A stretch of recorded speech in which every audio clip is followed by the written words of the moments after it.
What adventure awaits today? We're getting an early start. It's supposed to get windy today. So we're getting out early. It's just after 5 o'clock. So we're headed out early. We're going to go shotgunning. That's right. We're going to hang my little muddy cameras today, start looking for a big buck. We'll find out what's out there, see what's moving. Also, going to head in. We're going to check on our turkey nest. Already have one SD card off from it last week. Seeing some turkey behavior I will guarantee almost 99% of you guys have never seen. First time I've ever witnessed it. Checked in with the National Wild Turkey Federation's website. Sure enough, it is some turkey behavior, and I caught it on my little muddy cameras, the little shotgun cameras. So we're headed in today. I'm going to put time lapse on this guy because the hen is burning through my SD card in a day. So I'm going to put time lapse on this nest. And once I see that the young chicks are coming, we're going to switch it over remotely to video and hopefully get some young chicks on video. So should be a fun day. Like I said, the wind's going to pick up, so we're going to head in early and see what adventure awaits today. Stay tuned, guys.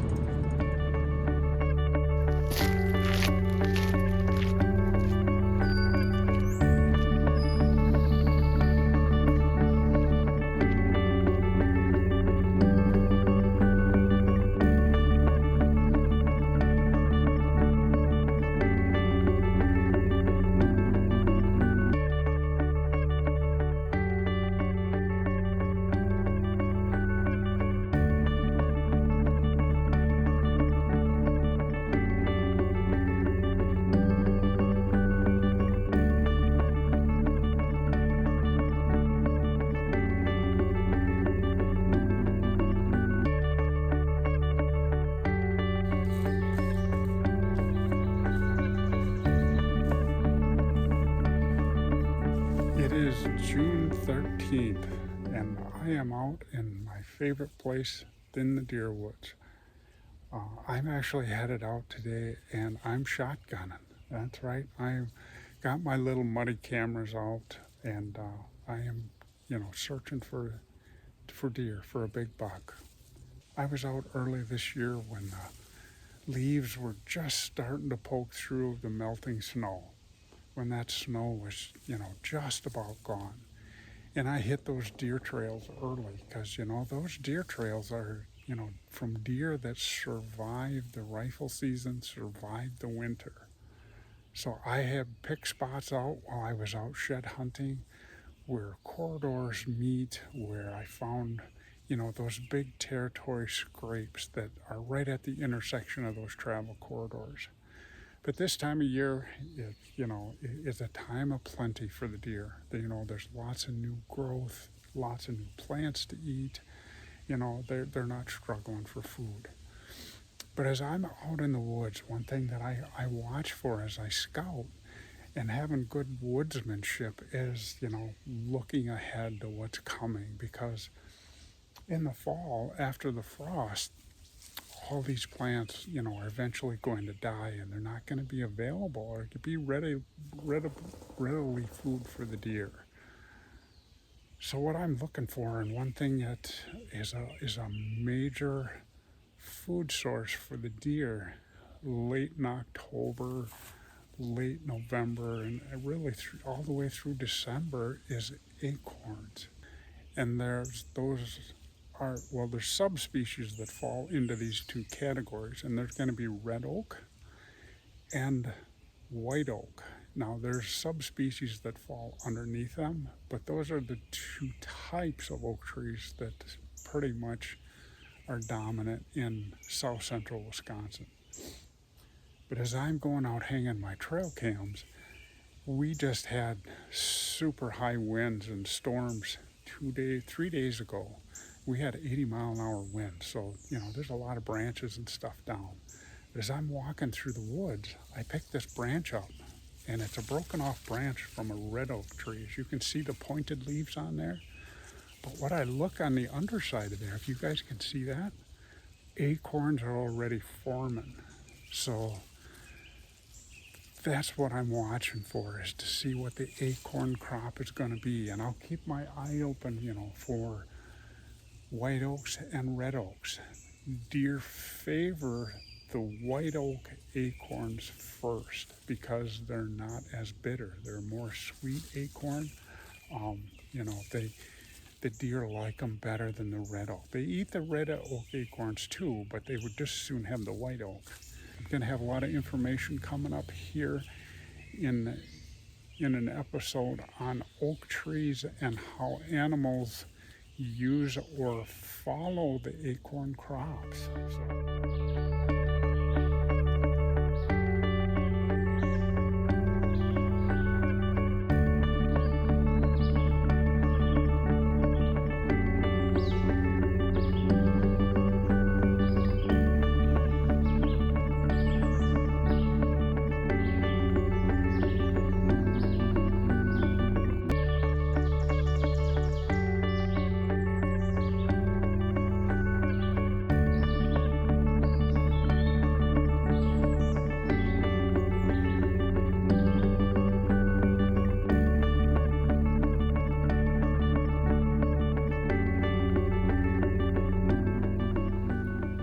Well, guys, bad news. Um, got up to the turkey nest today, and the nest was no mama on the nest. There's only 3 shells there of an egg left. Um, there were some feathers caught in the bushes there next to the nest, so my guess is mama was probably trying to defend the nest. Either she hatched the eggs and left with the chicks, and predators, raccoons, skunks came in and cleaned the rest of them up, or my guess is the nest probably got raided by a raccoon or some kind of predator. um, but it is unfortunate. The nest was empty. um, and I was up last weekend and mama was on the nest, and she not only had 10, she had 3 more eggs when I was there last weekend. I have my little muddy camera on there. I call my shotgun cameras. Ed captured some really cool footage. She ate through the memory on that card in one day. They're 10-second videos with a 15-second delay between them, so every time she moved her head, it took a video. But in the process of using all that video up, it caught some really interesting turkey behavior that I really never knew about. I knew other birds did this, but I never knew turkeys did this. But in the videos, you'll see mama sitting on the nest, and you see a second hen walk in and circle the nest and start circling around the nest. Mama gets up off the eggs and basically leaves. And the second hen gets on the nest and lays an egg. And then after she lays the egg, she leaves. And I assume Mama or one of them comes back and sits on the nest for the rest of the day. And, I called my brother-in-law, who's a scientist, and he raises chickens, and he does a local science project with a local high school students, on incubating and hatching eggs and learning the process. And I asked him about what I had seen, and he said, oh yeah, it's probably this. And sure enough, he was right. I even checked with the National Wild Turkey Federation, has some information on their website about it. But what it is when this hen comes in, she lays an egg, and it's a process, or I guess a behavior called communal laying. And it's well known in the bird, like chickens or turkeys. What they do is, if mama was to lay 1 egg per day and she laid 10 eggs, through the process of the 21-day incubation period, that first egg would hatch, and she'd have to wait 10 days for the 10th one to hatch. Obviously, there's a process that speeds that up, and more will hatch than that. But it's just an example of, the process of waiting 10 days for the last egg to hatch, the first ones, would starve to death. It has to get off the nest and start foraging for food.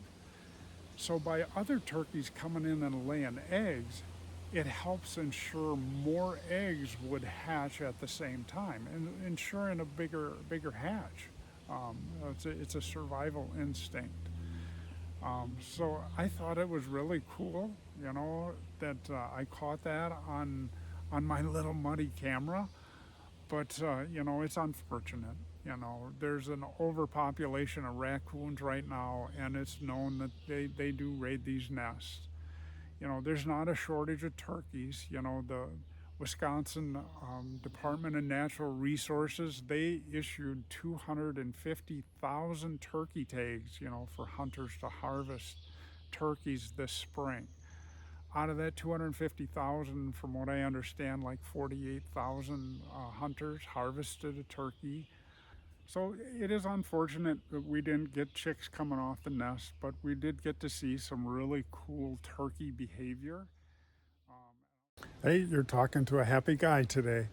Last week out here, guys, was filming, not paying attention to what I was doing, and I lost my trekking stick.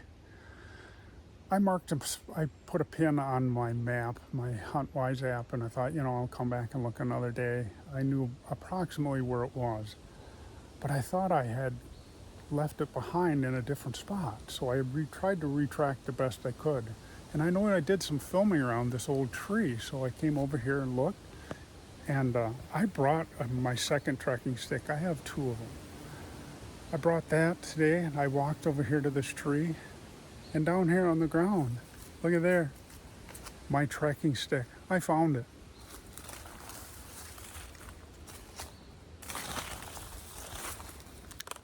Both my trekking sticks. I'm a happy guy today. But there's a good lesson here though. Kind of the word of the day here. And sometimes, we lose things.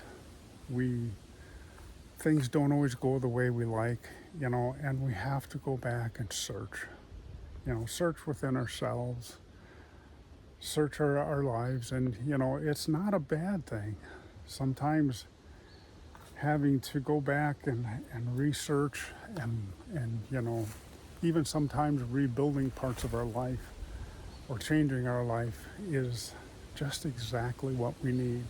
It's not comfortable. We don't like it. It's hard sometimes.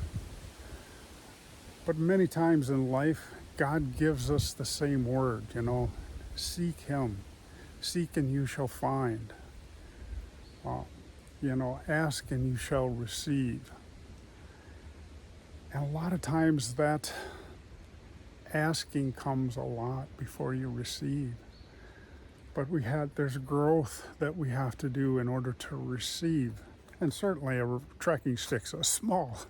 It made me happy, and it's big, but, bigger things in life, that we have to ask for.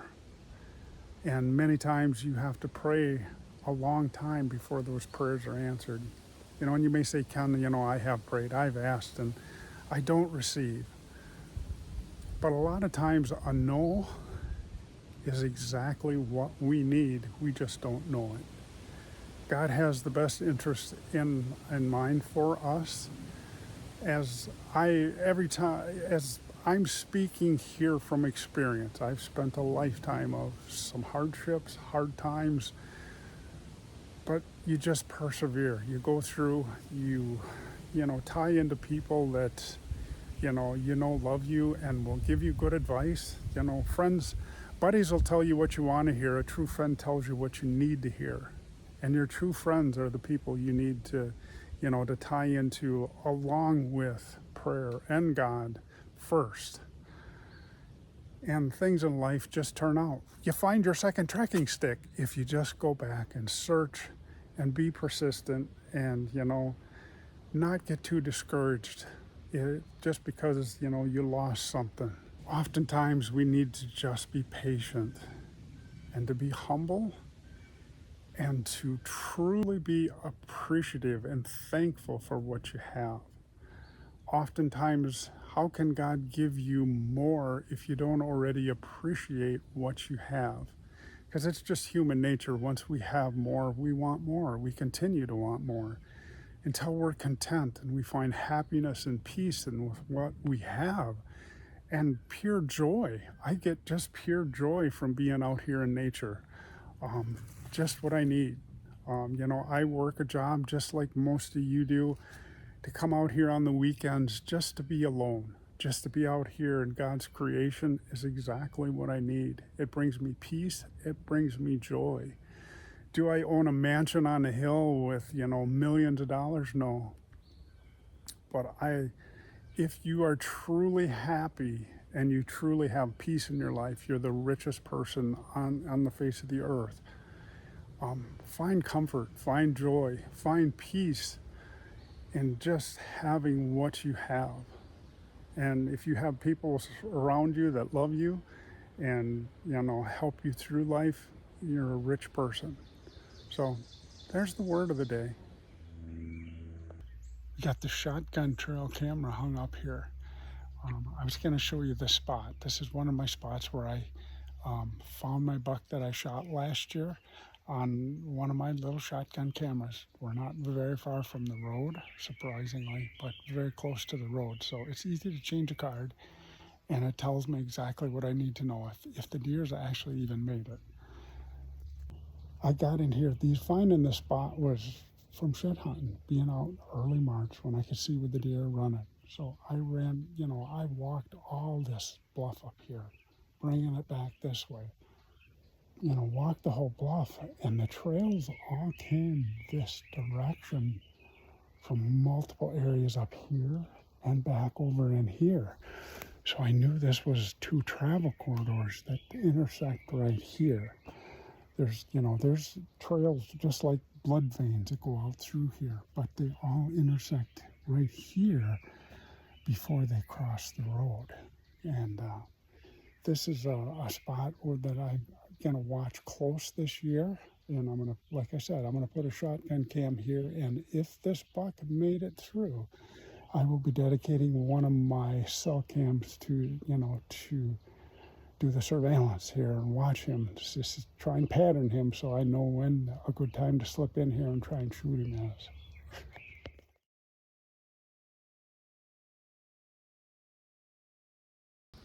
I just got the shotgun trail cam set up behind me. If you can see it up there in the tree, set up here behind me. This is a spot that I have pictures of my big buck just after he shed his antlers. He travels through here. I know this is one of his travel routes that he does travel through here. I had him patterned here last fall. He was coming and going here about every other day. And 3 days before the season opened, I had a cell cam here. He quit. He disappeared. Don't know, he went somewhere. But this is up on a little plateau. This is a big bluff that drops down into extremely thick cover. It's been logged. Down over the bluff is private land that's been logged, so it's extremely thick cover, and this is kind of an edge at that's an open area, which he's traveling coming off from a lot of land here, and it all funnels down right to this little plateau before he drops down into this heavy cover. So it's a really good spot. I know he travels through here. We got the shotgun camera up behind me here set up. We're going to see if we can get him coming through here. So this makes number 2 shotgun that's out. Like I said, it is June 13th. We're going to let this set probably 2 to 3 weeks, and we're going to see what we get here.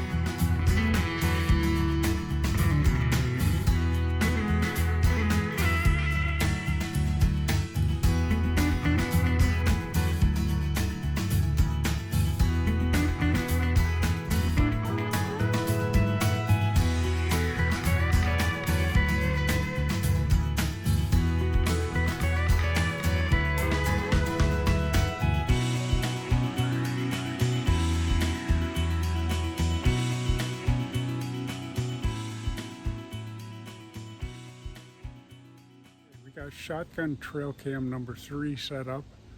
If you can see him up there. If you notice, that trail cam looks a little different. I do a custom paint job on my trail cams. I actually put tape over the lenses and the sensors, and I spray paint it with a flat black camouflage paint and try to make it look like tree bark. So they blend in exceptionally well with the tree, especially at a distance. But I'm going to try and explain where I got my trail cam set up here. This is a spot back in. I'm several miles back here, getting here. And I would not have probably found this spot without my HuntWise app. And I put a pin here again while I was shed hunting. And I will reiterate again that getting out during that time when the last fall's leaves are just strolling through the melting snow is so important. It's so key to finding deer, finding where they're at. So I found this spot out shed hunting, covering my mile after mile, looking for sheds. But this spot is a point coming down off a bluff. It comes to a point, and there's several different travel corridors. One comes right down off that point, off the bluff, comes down here to a little plateau before it drops down off a steep cliff or a steep bluff again. So it makes a little plateau here, but there's big hillsides that all funnel to this little plateau.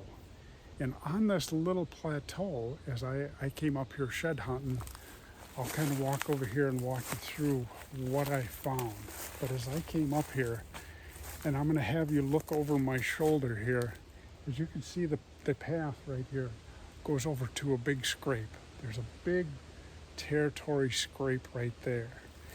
And as I turn down the other way to the trail, there is another big territory scrape right there. And those scrapes are there for a reason. Those scrapes are there because deer that travel those corridors, again, it all intersects right here. It's kind of like the wagon wheel. It's a little different than the wagon wheel, but there are several corridors that kind of funnel down and crisscross right here. The deer are all funneled. So I came down off the bluff, off that point, and once I hit the deer trails, I didn't even need my hunt app to get me here. I just hopped on the deer trail and it came right here. So a lot of trails crisscross here, and that's why the scrapes are here. Now when you hunt this, I put my trail cam here. I want to see what's here for bucks. I know there's some good bucks here because this is where I found the big deadhead in my video, The Search. I found my big deadhead just not more than probably 300 yards from here. And I found 2 really nice sheds here along with my grandson. Found a really nice shed not far from right here. So I know there's some nice bucks were in here during shed season. But something that I did, I'm going to walk over here. Again, this is a method that works really well. And again, a grapevine. Just hanging a grapevine over this big scrape. And again, what it does is it attracts deer. It's just attached up there with a single zip tie. But I put it over the scrape. I want to get away from my camera here so it doesn't take lots of pictures of me. But I put my shotgun camera here just to find out what's traveling through here. That grapevine is not probably going to get used real heavy for a little while. But for some reason, that dangling grapevine, some guys, there are ropes out there and different methods to do this. And put scent on it, and it's like a scent post. The deer come up to it and they have glands on their forehead that they rub on it, just to leave their scent there, just to kind of let the other deer know that, hey, this is who I am, I'm here, because they live by the nose, they're the scent. So it's kind of just a scent post, and the deer seem to love it. They come and they rub on it a lot, and I've even seen raccoons come up to the base of this on film, and they'll grab it, pull it down, and sniff it as well. So it's not just the deer. I don't know what it is with that grapevine dangling there, hanging, swinging, but it's something different for them, and they really like it, and they use it as a scent post. But yeah, this is shotgun number 3 is out, and it's set. I'm gonna probably let this one sit about 3 weeks. I've hunted enough, I've scouted enough to know this is a good spot. And I'm gonna do a 360 here. And if you look, the trees around here, see the tree back here? There's multiple trees here, back right here, another tree. So no matter the wind direction here, I can get my saddle on the downwind side of this spot. And you want to be on the downwind side because big bucks usually will approach one of these spots from the downwind side, just so he can smell anything that's up here without actually coming here. So I always try to get, that 30 yards on the downwind side, ideally, if there's a tree for it. That comfortable shot distance to the scrape, but I also want to be able to shoot that 30 yards on the other side of me, downwind of me, because within that 60 yards is usually where a big buck will approach one of these scrapes. So just some info there, a little bit of knowledge that I've gained over the years, and I'll be getting into my saddle and how I set my saddle up and what I use. But I am, like I said, miles back in here. If I check my pedometer says 3.1 miles I put on coming back in here. A little bit of that's been, not in a straight line, but guaranteed I'm at least 2 miles getting here. I can come in from the other direction as well, but I'm still at least 1.5 miles of walking to get here. So if you come up here to hunt, it's not just an afternoon hunt. If you want to hunt it seriously for a day or two, you have to bring the sleeping bag and stay out here. Get the bivy sack, put the sleeping bag in a bivy sack, bury yourselves in leaves, and sleep for the night and stay right here. That's how you do it. Well, guys, I'm glad I have GPS on my cell phone, because I took a back way over the bluff that I thought I knew right where I was going, and I've got GPS thing telling me that, no, I'm going the wrong way. So I've got turned around, but I got GPS here to get me out, and it's a good thing I got it, because I'm depending on it to get me out of here. All right, just thought I'd give you guys that chuckle.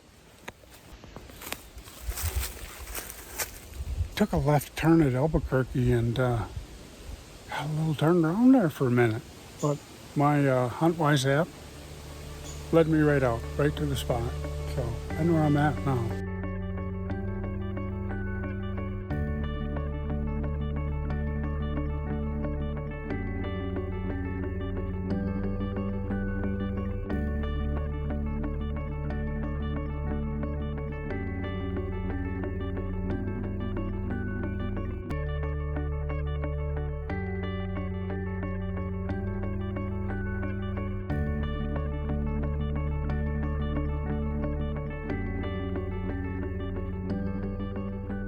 As you can see up here behind me in the tree, we got another shotgun cam up.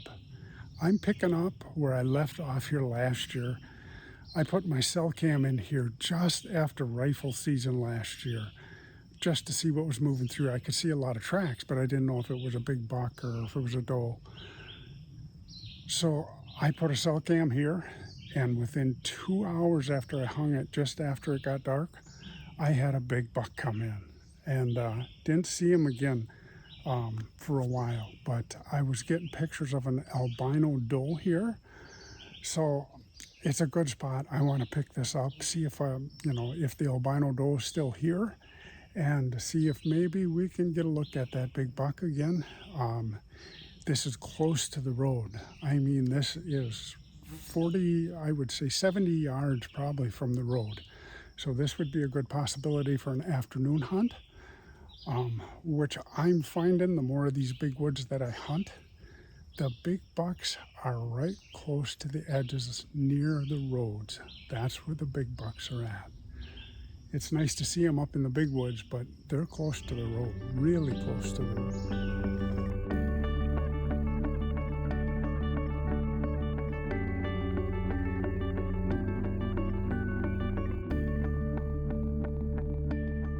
Shotgun trail cam number 5 up. If you can see him up there in the tree, number 5 is up. This is another spot. I am close to the road. I would say the road is 60, 70 yards from me. I had a couple nice bucks traveling here. They're crossing the road, and on the other side of the road is private land. So this is a major travel corridor that leads over to the private land. But I am on public here, and like I said, 2 years ago I had 2 big bucks here. Ended up getting a different buck somewhere else and never got back here. I didn't hunt this at all last year. This is the first time I've had a trail cam here in 2 years.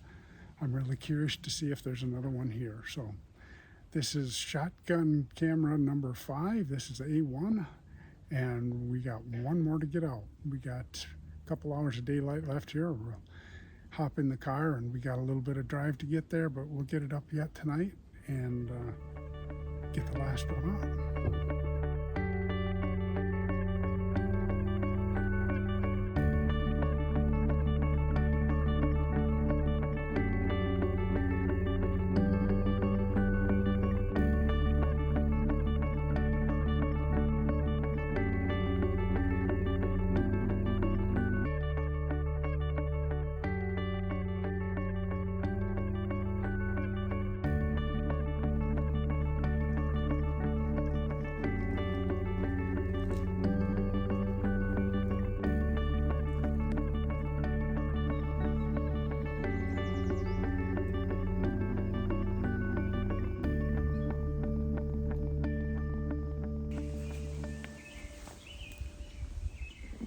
Well, there it is, guys. It is the 6th shotgun cam. Time to call it a day, guys. It's been a great day in the woods. Mostly because I've been in the woods all day. A lot of crazy things happened today. We went and checked on our turkey nest for the 2nd time. Had an unexpected outcome on our turkey nest. But I did pull my SD card last week, and I got some incredible turkey behavior on there I never knew turkeys did. But we had a good day shotgunning today. We got all our shotgun trail cams out, my little muddy trail cams. I call them my shotgun cams. But we got them all out. We're officially shotgunning, and we're going to let these cameras probably soak, probably 2 to 3 weeks. And then we're going to be, changing out the cards, see what we see. They're all in great spots. I can't wait to see what we find when we're shotgunning here, but lots of wildlife today. Everything from rabbits to fawns. I can't even remember all the squirrels and chipmunks. There was so much today. Looking forward to sharing that with you guys. And I'm headed out of the woods. Time to go home and call it a day.